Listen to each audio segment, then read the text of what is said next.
Hey everyone, welcome to Bytesector. Today we're going to be addressing a very serious problem here at Bytesector.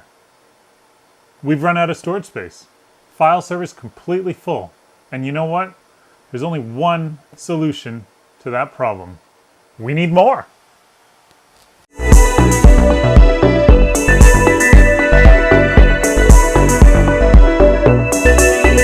So some of you might remember that back in November 2019, we did a two-part series on adding a brand new 80 terabyte file server to our environment. And we're down to our final 3.86 terabytes. And I mean, out of what we added, that's incredibly low.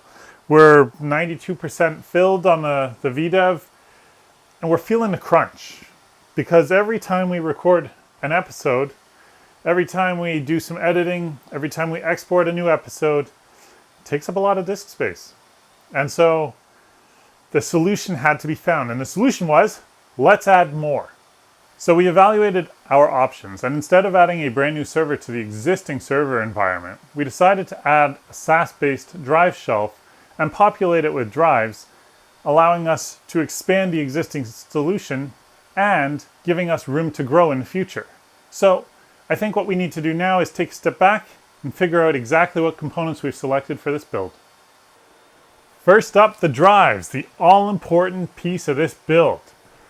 I know that you can get prosumer NAS drives, and I know that they do a really good job. Our first file server build back in 2019 there used prosumer NAS drives, and they're running great. They've been running 24/7 for what is it now, a year and a quarter now, a year and a third? No issues, no failures, no problems of any kind. They do their job well. But I didn't want to go prosumer. I run a servers at home environment. The Bytesector environment runs off of this. I wanted to go enterprise. And so I went looking for the options. Really, there are two, maybe three manufacturers in the world that you can really look at. Seagate, Western Digital, and Toshiba. That's it. So I did my research and I looked at the Exos series from Seagate, specifically the Exos X16. And I discovered something I hadn't considered in my first build that really stuck out to me. The Exos drives have a mean time between failure rate of 2.5 million hours. That's nearly double the MTBF rating on a prosumer NAS drive.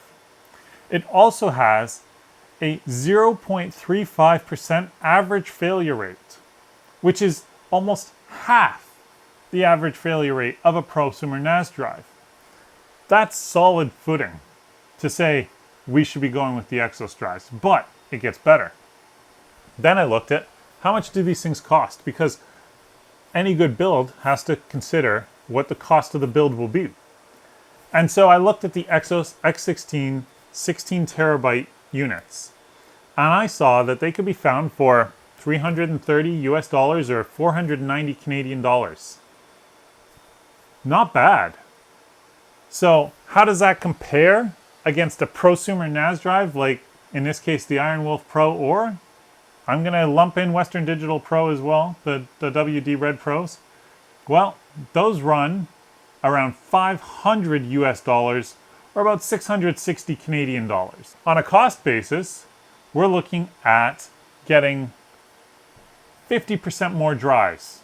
For the cost of 2 Iron Wolf Pro drives at $500, I could get 3 Exos X16 drives, which are enterprise grade, data center ready, designed for 24/7 operation, and there's no arbitrary 24 drive limit. So I reached out to Seagate and asked them if they could help us with our build. And they more than readily agreed to send us 12 16 terabyte Exos X16 drives. And what you're looking at here in front of you is 192 terabytes. And that's what we're going to be adding to our environment today. Next up is our chassis. And I opted for a very, very special chassis from SuperMicro. It's a 2U chassis with 12 3.5-inch drive bays across the front. Nothing special there, everybody's got them. What makes this chassis unique is that it's got a midplane. And right here, there are another 12 3.5-inch drive bays, giving this 2U chassis 24 3.5-inch drive bays. What I'd call high density storage for my rack. Now, why did we go with SuperMicro? Well, SuperMicro, in my experience, has a very high quality of build. The materials are great. The fit is perfect. There is no, I can take this out and stick it back in. There's no, fiddling around trying to get things back in place. There's no wiggling it. I've built a low quality file server before, and putting the drive trays back in the bays was a pain in the butt, and you'd have to finesse them in. There was no slide and slap them in and fine. And it broke, and the metal bent, and it was a flexible chassis. It didn't have rigidity. So those are some of the reasons why we went with this. Another reason we went with this is it has dual redundant 80 plus titanium power supplies powering this thing. So power efficiency does matter to us, and that was another selling point. I didn't want a low quality build in this, and I don't think we're gonna get a low quality build with this. I'd also like to say a special thanks to SuperMicro for hooking us up with not just the chassis, but the rail kit, the cable management arm, and a host bus adapter, or HBA, which will allow us to connect this storage chassis back to our server.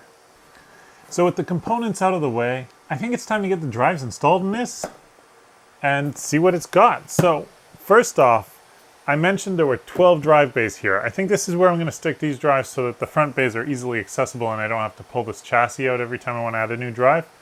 So let's go ahead and open this up. So there are a couple push tabs on the side. This cover comes off, and lo and behold, there are drives here. And this is the coolest part ever. This whole section lifts up and exposes our 12 drives. Amazing, right?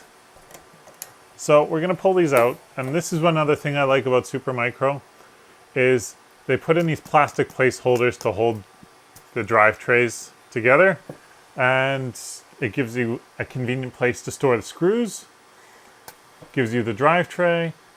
The only part that sucks is having to store these little plastic things after the fact. You can toss them out if you're never going to use them again. I probably will end up tossing them out because storing them is a pain in the butt. So without further ado, we're going to take the screws out and get these drives installed in the chassis and do a little time lapse here so that I'm not wasting your time. See you on the other side.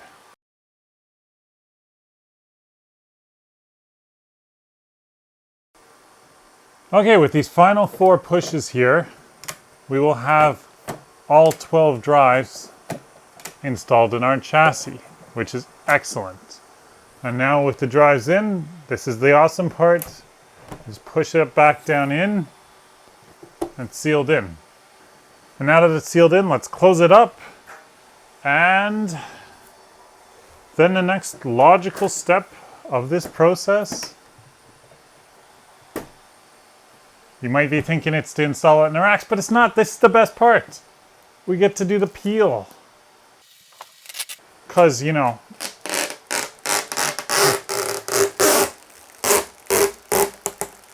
server chassis or desktop chassis, there's always got to be a peel, right? It's the best part. Oh. Best part about a server chassis, isn't there? There isn't just one.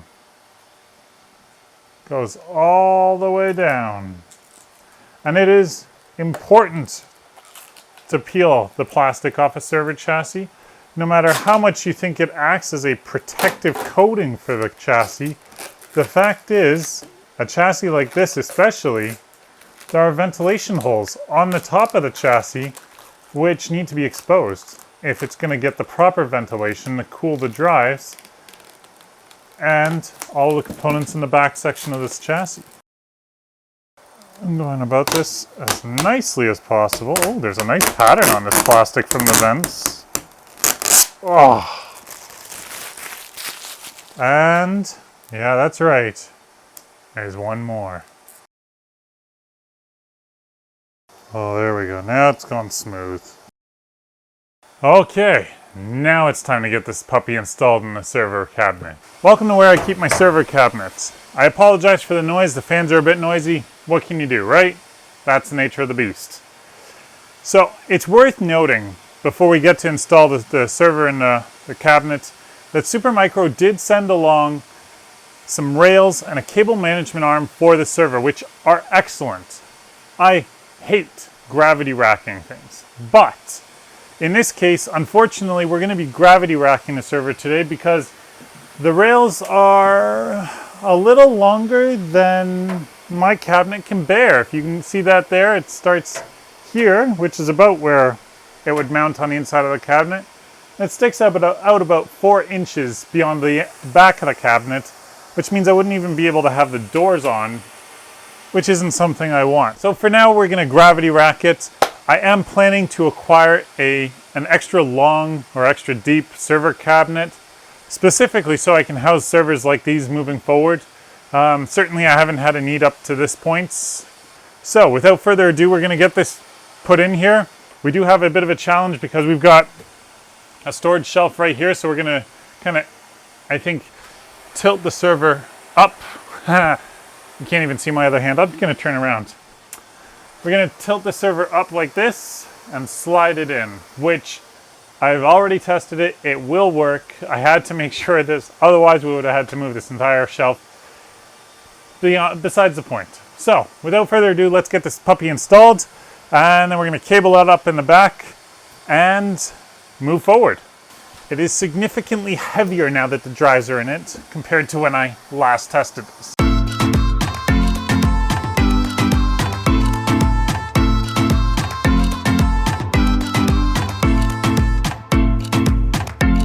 So let's try that again and get that slid in the last little bit. And there we go. It's installed.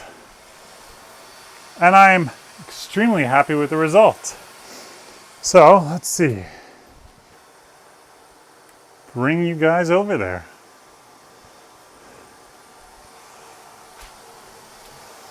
So there is the SuperMicro chassis. It's gravity racked on top of one of our ESX servers, and certainly it's not ideal in my eyes. I might look at some angle iron brackets just to hold it for temporarily, but for now this is how we're racking it. And if we come around to the back side, it's kind of hard to see, but you see here it gets right up close to the edge, but I can still close the doors, which is one of the things, as you see here, one of the things I care about. And I'll be able to get the power cables in there and everything else, which is awesome. So, and look at that neat cable management. I love this. Aside from the power cable mess at the bottom, everything goes through a cable management arm, and that's how I envision the SuperMicro as well. Now that we've got it racked, the final order of business here is to install the Broadcom HBA that SuperMicro sent over into our existing file server and connect up our external SAS cables and power it all on. So let's get this installed. It's a beautiful SAS 3 HBA, and it's going to do the job just nicely. So without further ado, we're going to pull the server out, take the top off, install the HBA, and slide it back in. So it's this server right here. We're going to just slide that out here. I'm going to get off camera because you don't care about my face as much as you care about the hardware. I know that, and you know that. So we'll just throw this underneath here. And of course, you should always unplug the power from these things when you're working on them. So let's just pull that power cable out. I don't know if you can see that there. Yeah, you can. It's a red power cable. I kind of color-coded my power cables because I thought it was kind of cool, and it makes it easier to see what I'm pulling a power plug out of the outlet when I need to. So, and this is how tight it is right now, is I got to take that bezel out, be able to fold this fully out, and we're going to stick it in the top slot here. So, this is Another HBA, it's got internal SAS connectors. As you can see, this one is external SAS only. So, I'm going to slide that into the slot there once we get it lined up. Push. Make sure it lines up on the peg there. And then that just pushes in and that holds it all in place, which is extremely simple. And then we can reinstall this bezel. Our HBA is in. It's all LSI at the end of the day. And we're gonna plug our power cable back in. It's gonna power up the server. Almost certainly, it's gonna get loud. Oh no, not so bad. And now, because of that cable management arm, I can just slide this back in. Nothing to worry about. And we're done. So with that out of the way, we're gonna power cable the SuperMicro chassis, connect up our SAS cables on the back side, and walk over to the computer, power everything on, and see if we detect the drives and how much capacity we have on our new file server. We've powered on our file server, we powered on our new drive shelf, we have all the drives in, it's connected to the HBA we installed. This is our iDRAC interface to the file server. As we can see, it booted up perfectly fine. The next step here is we're gonna hop into our TrueNAS interface and see if those drives have automatically been detected, which I suspect they should be. And then go about creating our brand new pool of storage. So, first things first, we'll come over to storage. Let's look at disks and see if we have new disks. Originally, there were only 8 here. And bam, we have 1, 2, 3, 4, 5, 6, 7, 8, 9, 10 drives showing there. And then we have, I'm going to sort by disk size here.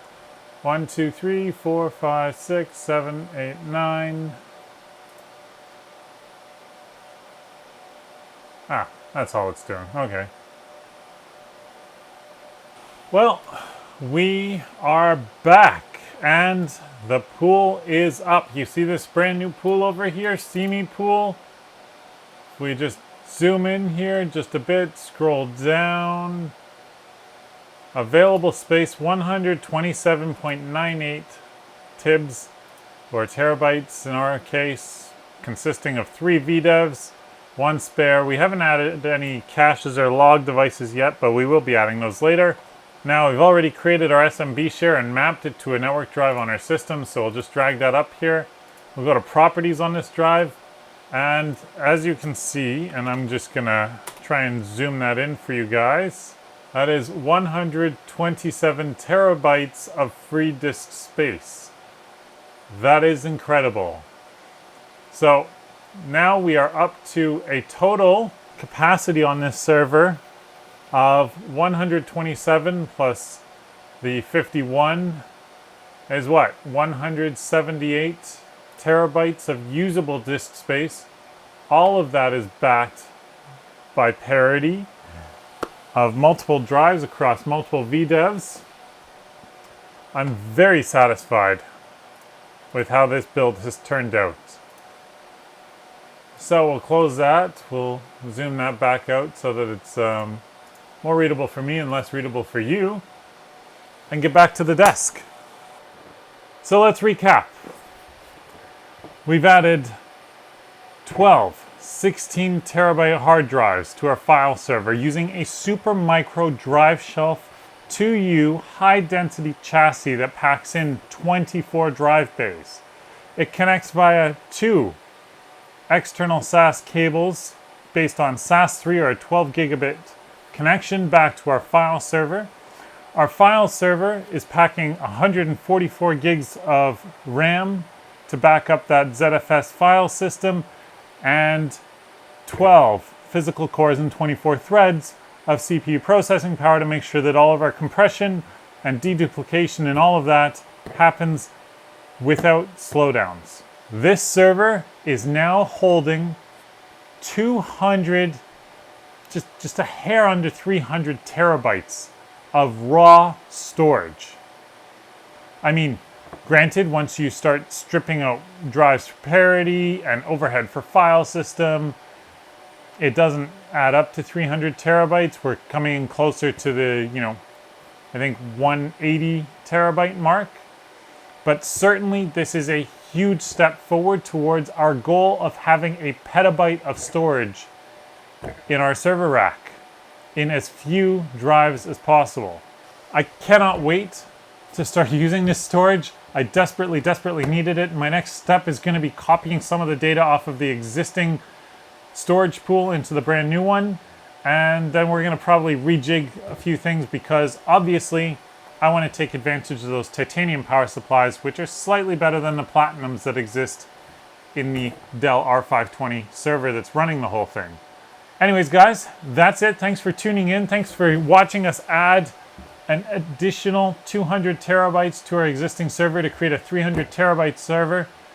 I cannot wait for the next time that we have to do one of these videos because I cannot imagine how much storage we're going to be able to add in, let's say, 2 years' time when I filled this thing up.